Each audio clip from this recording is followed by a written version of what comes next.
میری آپ کی بارگاہ میں یہ گزارش ہے کہ آج بے ادبی کا دور ہے، منہ کھلے ہوئے ہیں، زبانیں ہیں اتنی لمبی ہو گئی ہیں، سکالر اس قسم کے ٹی ویوں پہ بیٹھ گئے ہیں، اس قسم کی انداز اختیار کیا جا رہا ہے، بازاری انداز ہے، صحابہ کے متعلق، اہل بیت کے متعلق ایک تھرڈ کلاس قسم کے جملے بولے جا رہے ہیں، ہاں جی، ایسے سوال اٹھائے جا رہے ہیں، متنازع بنایا جا رہا ہے۔ صحابہ کو ایک بدبخت کہنے لگا جی صحابی تھے انہیں جہنم کی چادر پہنائیں گے، میں کہا شٹ اپ، خبیث قسم کا انسان ہے، ٹی وی پہ کہہ رہا ہے کہ صحابی کو جہنم کی چادر پہنائی گئی۔ تو نے جامع ترمذی کی حدیث نہیں پڑھی؟ فرمایا جس نے مجھے دیکھا بلکہ میرے دیکھنے والے کو دیکھا جہنم کی آگ سے نہیں چھوئے۔ لے جاؤ اپنی تاریخ کو، لے جاؤ اپنے حوالوں کو، ہم قرآن سامنے رکھیں یا تمہاری تاریخ سامنے رکھیں؟ ہم قرآن سامنے رکھیں یا تمہاری یہ باتیں سامنے رکھیں؟ اللہ فی اصحابی لا تتخذهم غرضا بعدی ومن احبهم فبحبی احبهم ومن ابغضهم فببغضی ابغضهم۔ فرمایا میرے صحابہ کے بارے میں خدا خوفی کرنا، میرے بعد انہیں تنقید کا نشانہ نہ بنانا۔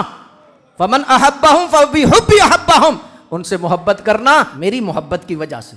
جو میرے ساتھ پیار کرتا ہے وہ صحابہ کا بے ادب نہیں ہوگا، جو میرے ساتھ محبت کرتا ہے وہ صحابہ کا ادب کرنے والا ہوگا، جو میرے ساتھ محبت کرتا ہے ان کی زبانیں کھلی نہیں ہوں گی، وہ ان کی آنکھیں جھکی ہوں گی جب صحابہ کا ذکر کریں گے۔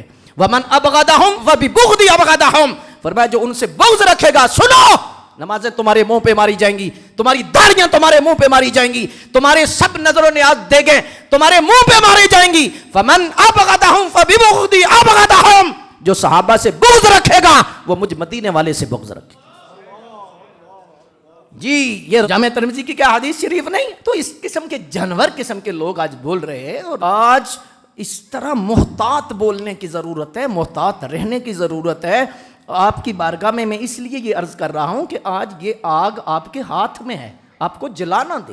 یہ جو آپ کے ہاتھ میں ہتھیار ہے آپ کو استعمال کرنے کا پتہ ہونا چاہیے، کہیں خود کو گولی نہ مار لیں کہ سیدھی گولی خود ہی مار لیں، ایسا ہتھیار آپ کے ہاتھ میں ہے نا۔ جب کوئی کلپ ایسا آئے جس میں صحابہ کی توہین ہو، اہل بیت کی توہین ہو، بے شک بڑا مقرر ہو، بڑا سکالر ہو، جوتے کی نوک پہ ہے، صحابہ کا ادب اور اہل بیت کا ادب سب سے پہلے ہے، رسول اللہ کا ادب سب سے پہلے ہے۔ ہم نے کسی سکالر یا مولوی یا پیر کا کلمہ نہیں پڑھا، کلمہ مدینے والے کا پڑھا ہے۔ اس لحاظ سے یہ چیزیں دیکھنے والی ہیں۔ تو عرض میں یہ کر رہا ہوں کہ اس قسم کے لوگ آج زبانیں کھول رہے ہیں، اپنا ایمان بچاؤ۔ ایمان سارے کا سارا انہیں جانا نہ رکھا غیر سے کام، للہ الحمد میں دنیا سے مسلمان۔